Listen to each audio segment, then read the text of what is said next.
Hello friends, welcome back to our YouTube channel. तो आज की इस वीडियो में आप सभी का स्वागत है। So today is our topic that is classification of business by the area location where business operate. Means कोई भी जो बिजनेस जो ऑपरेट कर रहा है, कहीं पे फंक्शनिंग का काम कर रहा है, अपना जो एक बिजनेस चला रहा है, वो किसी एरिया किसी लोकेशन में प्रेजेंटेशन रहता है, उसका जो फिजिकल एक अपीयरेंस रहता है वो किसी एरिया में किसी लोकेशन में रहता है, उसको हम क्लासीफाई करते हैं। साथ में ये जानते हैं कि जो बिज़नेस है वो लोकल बिजनेस है, इंटरनेशनल बिजनेस है, एमएनसीज कंपनी है। तो इस तरह का जो हम क्लासिफिकेशन करते हैं या जिस बेस पे जिस इन्फॉर्मेशन के बेस पे हम कहते हैं कि ये जो बिज़नेस है किससे रिलेटेड है या इसको क्या नाम देते हैं। तो आज का हमारा ये टॉपिक है जिसमें हम इस कॉन्सेप्ट को क्लियर करने वाले हैं। साथ ही ये हमारे यूनिट 1 का लास्ट वीडियो है। अब जो हमारी नेक्स्ट वीडियो आएगी उसमें हम यूनिट 2 को स्टार्ट करने वाले हैं। तो इससे पहले अगर आपने कोई भी वीडियो मिस कर दिया हो या जो प्रीवियस वीडियो वो आपने नहीं देखा है, तो इसी वीडियो का जो प्लेलिस्ट बना हुआ है उसमें आप 1 बाय 1 देख सकते हो। पार्ट मैंने 1 2 3 करके इस तरीके से वहाँ पे शो कर रखा है। तो आप इजीली सारे जो वीडियो है उनको आप इजीली देख सकते हो और काफ़ी अच्छे तरीके से समझ सकते हो। तो स्टार्ट करते हैं आज की अपनी क्लास, जिसमें सबसे फर्स्ट है लोकल बिजनेसेस। मीन्स जो बिज़नेस है वो लोकल बिज़नेस कब कहलाता है, हम कब कहते हैं कि जो प्रोडक्ट है या ये जो बिज़नेस है ये लोकल बिज़नेस है, हम कब कहते हैं। Local businesses operate in a small and well defined part of the country. जो लोकल बिजनेस है वो ऑपरेट करता है किसी छोटे से अच्छे से जगह पे जो कि कंट्री का ही एक पार्ट रहता है। Usually in the area where there owners live. Means ये जो बिज़नेस है सबसे ज़्यादा वहाँ पे रन किया जाता है, चलाया जाता है जहाँ पे जो ओनर है, जो बिज़नेस का मालिक है, वो खुद रहता है। मीन्स जिस सिटी में जिस शहर में जहाँ पे वो खुद रहता है वो अपने बिजनेस को वहीं पे ऑपरेट करता है। They do not have expansion as a business objective, neither they make any attempt to expand across the whole country or find more customers। उसका जो मेन ऑब्जेक्टिव रहता है या कह सकते हैं उसका ऐसा कोई ड्रीम नहीं रहता है कि वो जो उसका जो बिज़नेस है उसको इंटरनेशनल लेवल पे ले जाए, साथ ही दूसरे देश के जो कस्टमर है, जो लोग हैं, उनको अपना कस्टमर बना सके। ऐसा कोई उसका ऑब्जेक्टिव नहीं रहता है। उसका ऑब्जेक्टिव क्या रहता है, they are fine and comfortable operating locally. वो अपने बिजनेस को लोकल तरीके से किसी जगह पे किसी कंट्री के एक छोटे से पार्ट में उसको रन करके ऑपरेट करके खुश रहते हैं, या कह सकते हैं कि वो इतना ही प्रॉफिट चाहते हैं बिजनेस से या इतना ही इनकम चाहते हैं जिससे उनका फैमिली अच्छे से चल सके, उनका जो बिजनेस है वो अच्छे तरीके से चल सके। ऐसा कोई उनका ऑब्जेक्टिव नहीं रहता है कि जो बिजनेस है उसको वो इंटरनेशनल लेवल पर ले जाए या अपने बिजनेस को बहुत सारे शहरों तक फैलाए।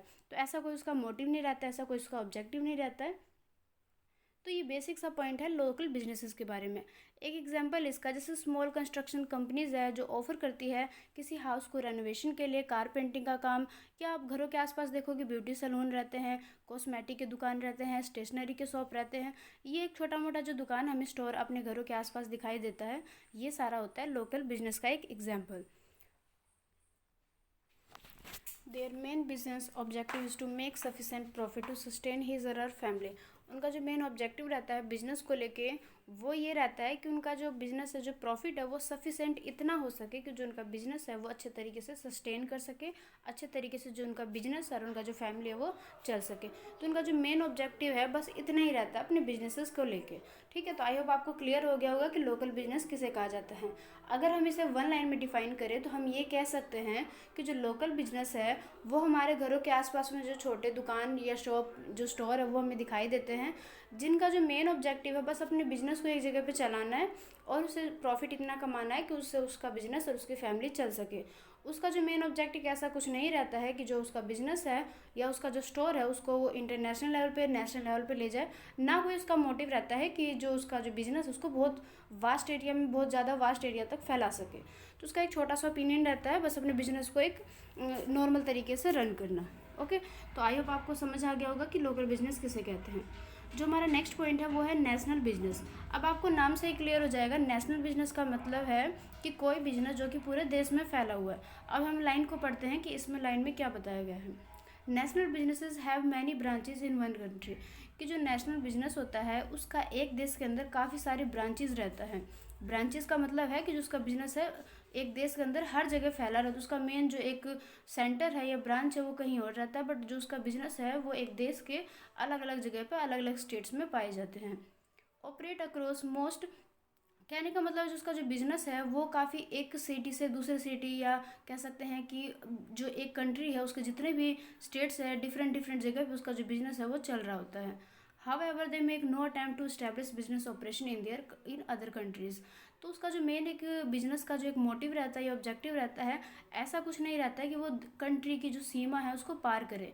उसका जो मेन ऑब्जेक्टिव रहता है कि उसका जो बिजनेस है उसको देश के अलग अलग राज्य तक तो फैलाए, बट उसका जो मेन मोटिव रहता है कि एक कंट्री भरी उसका जो बिजनेस है वो फैला रहे।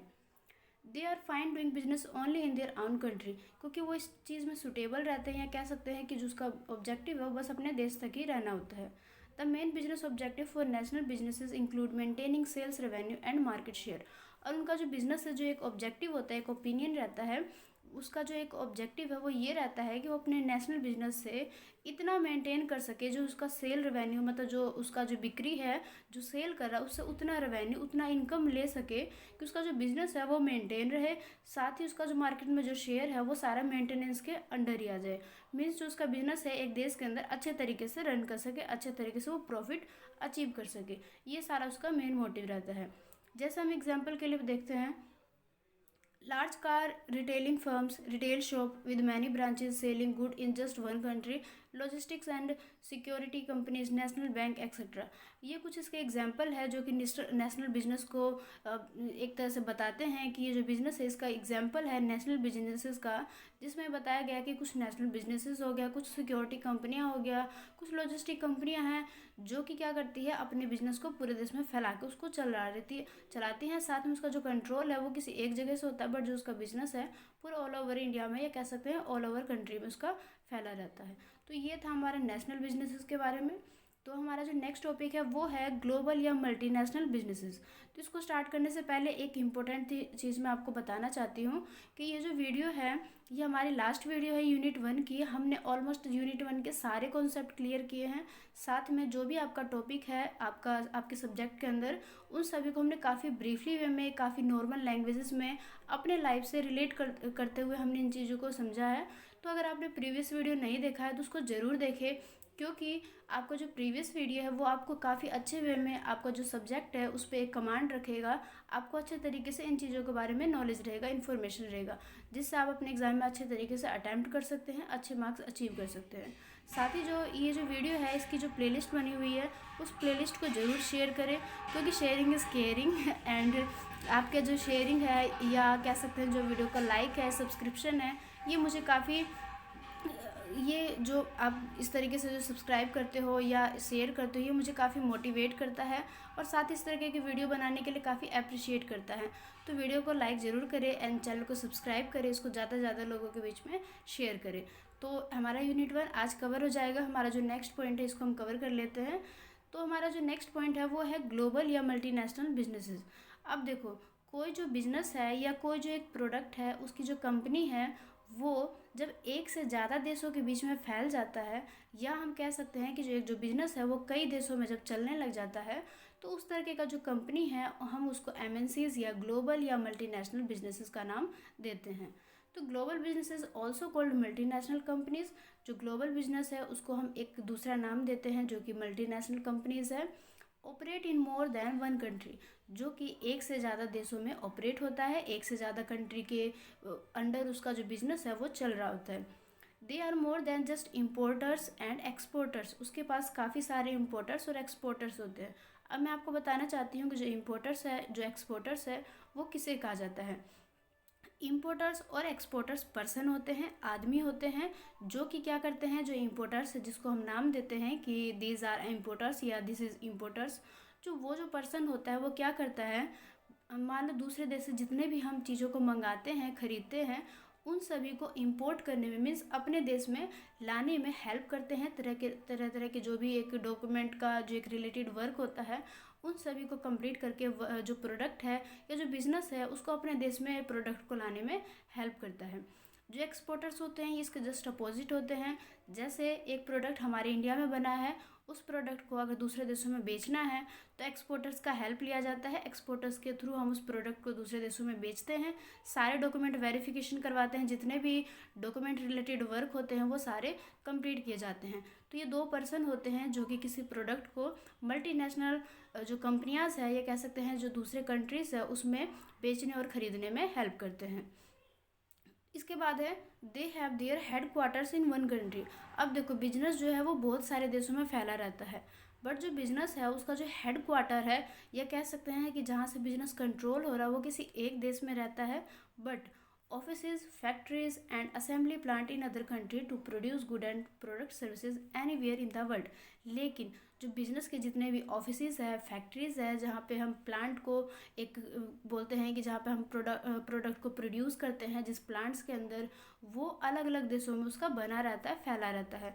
कहने का मतलब है जो उसके कंपनी का जो ऑफिस है या फैक्ट्री है, या जो उसका जो प्लांट बना हुआ है जहाँ से जो प्रोडक्ट प्रोड्यूस होंगे, जो प्रोडक्ट को हम उत्पादन करेंगे, वो अलग अलग देशों में जगह जगह फैला रहता है, जगह जगह उसका स्थायित्व रहता है। बट जो बिज़नेस का जो कंट्रोल है, जो हेडक्वार्टर है, वो किसी एक देश के अंदर ही रहता है। अब हेडक्वार्टर्स मेनली कहाँ पे होता है, जिस बिज़नेस में जो बिज़नेस का जो ऑनर रहता है वो जिस देश से या जिस कंट्री से बिलोंग करता है, मेनली वहीं पे रहता है। बट ऐसा ज़रूरी नहीं है, कई बार ये दूसरे देशों में भी हो सकता है। बट जो मेन पॉइंट है वो ये कहता है कि जो उसका हेडक्वार्टर है वो किसी एक कंट्री में रहेगा, लेकिन उसके ऑफिस, फैक्ट्री वो जगह जगह फैले रहेंगे। उसके बाद है most of the business head office through are located in USA, the UK, Singapore और Tokyo, while production function and main operation are based in less development countries due to most saving initiatives. कहने का मतलब है, देखो वैसे तो जो headquarters है ये मेनली ओनर के कंट्री में रहता है, बट जो कंपनियां मल्टीनेशनल लेवल के अंडर आ जाती है, या हम कह सकते हैं कि कोई जो बिजनेस जो दूसरे देशों तक फैल जाता है, उसका जो मेन हेडक्वार्टर है वो ज़्यादातर यूएसए में, यूके में, सिंगापुर में, टोक्यो में ही ज़्यादातर वहाँ पे रखा जाता है। ये कह सकते हैं जो उनका हेडक्वार्टर है मेनली इन देशों में ही पाए जाते हैं। बट जो उनका प्रोडक्शन का काम है, फंक्शनिंग का काम है, ऑपरेशन का काम है, ये बहुत सारे देशों में फैला रहता है। क्यों फैला रहता है? क्योंकि उसको जो कॉस्ट है वो जहाँ से भी उसको सेव हो रहा है, वो उसका जो मेन मोटिव है वहीं पे चला जाता है बिजनेस को चलाने के लिए। क्योंकि मान लो किसी चीज़ का प्रोडक्शन कर रहे हैं, वो मान लो आप ऐसा कि अमेरिका में उसका कॉस्ट ज़्यादा पड़ता है, बट इंडिया में उसका कॉस्ट कम पड़ता है, तो अमेरिका के जो ओनर होंगे वो क्या करेंगे, अपने देश से ही कंट्रोल करेंगे बिजनेस पे। बट जो उसका फर्म है, जो उसका प्लांट है, उसको क्या करेंगे, इंडिया में खड़ी कर देंगे, इंडिया में बना देंगे अपनी फैक्ट्री को, जहाँ से वो क्या करेंगे, ज़्यादा से ज़्यादा सेव करेंगे, कॉस्ट को कम करेंगे। उनका जो प्रोडक्ट है वो काफ़ी कम कॉस्ट पे ज़्यादा प्रॉफिट उसको प्रोवाइड करेगा। तो ये एक एग्जाम्पल है मल्टीनेशनल कंपनीज़ का। नेक्स्ट पॉइंट जो है वो कहता है these firms have benefited greatly from the freedoms offered by globalisation. कि जो फर्म है उसका जो एक जो अपना बिजनेस है उसको जब ग्लोबल के रूप में रखा जाता है, कह सकते हैं जब बिजनेस जब दूसरे देश में फैला जाता है, उसको इस तरीके की आज़ादी रहती है, क्योंकि उसका जो मेन मकसद है वो ज़्यादा से ज़्यादा बेनिफिट लेना होता है। इस वजह से वो अपने बिजनेस को दूसरे देशों तक ग्लोबलाइजेशन के थ्रू उसको फैलाते हैं। जैसे कि एक एग्जाम्पल दे रखा है, Coca Cola, McDonald generate annual sales revenue and have wealth that exceeds the size of many country entire economics। कि जैसे आप देखोगे कोका कोला हो गया, पिज़्ज़ा डोमिनोज के, या आप देखोगे फ्रेंचाइजी जो बिज़नेस है जिसको हमने लास्ट वीडियो में कवर किया था, तो इस तरीके का जो बिज़नेस है वो क्या करती है, जहाँ पे भी उसको सूटेबल हो, जहाँ से उसको ज़्यादा रेवेन्यू हो, ज़्यादा इनकम हो, वहाँ पे जाके उसको प्रोडक्ट को बनाते हैं, बट सेल उसको ऑल ओवर वर्ल्ड में करते हैं। जहाँ पे भी उसका बिजनेस चल रहा है, ऑपरेट हो रहा है, वहाँ पे जाके उसको सेल करते हैं। तो ये तो हो गया हमारा सारा टॉपिक का, हमने जो हमारा एक कॉन्सेप्ट था वो यहाँ पे जाके ख़त्म हो गया। इससे नीचे कोई भी कॉन्सेप्ट नहीं है। तो हमारा जो यूनिट नंबर 1 है ये ऑलमोस्ट, या कह सकते हैं कवर ही हो चुका है। इसमें सारे कॉन्सेप्ट को हमने इंक्लूड कर लिया है। आपको आई थिंक 10 वीडियोस है जिसमें यूनिट 1 आपका कवर हुआ है।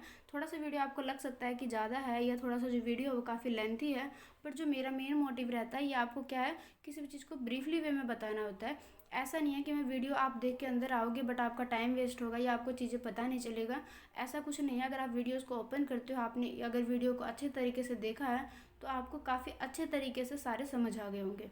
तो वीडियो को लाइक ज़रूर करें, चैनल को सब्सक्राइब ज़रूर करें, ज़्यादा से ज़्यादा लोगों के बीच में शेयर करें। तो यूनिट 1 हमारा कवर हो चुका है। तो आपको एक बेस्ट विशेज़ है मेरे तरफ से कि यूनिट 1 आपको अच्छे तरीके से समझ आ गया होगा।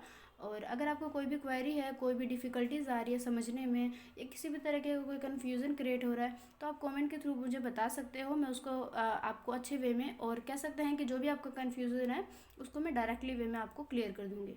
तो यूनिट 1 हमारा कवर हो चुका है। वीडियो देखने के लिए, चैनल को सब्सक्राइब करने के लिए thank you so much. And video को लाइक ज़रूर करें, चैनल को सब्सक्राइब ज़रूर करें। मिलते हैं अपने नेक्स्ट वीडियो में जिसमें हम यूनिट 2 को स्टार्ट करेंगे। तब तक के लिए टेक केयर, मिलते हैं अपने नेक्स्ट वीडियो में।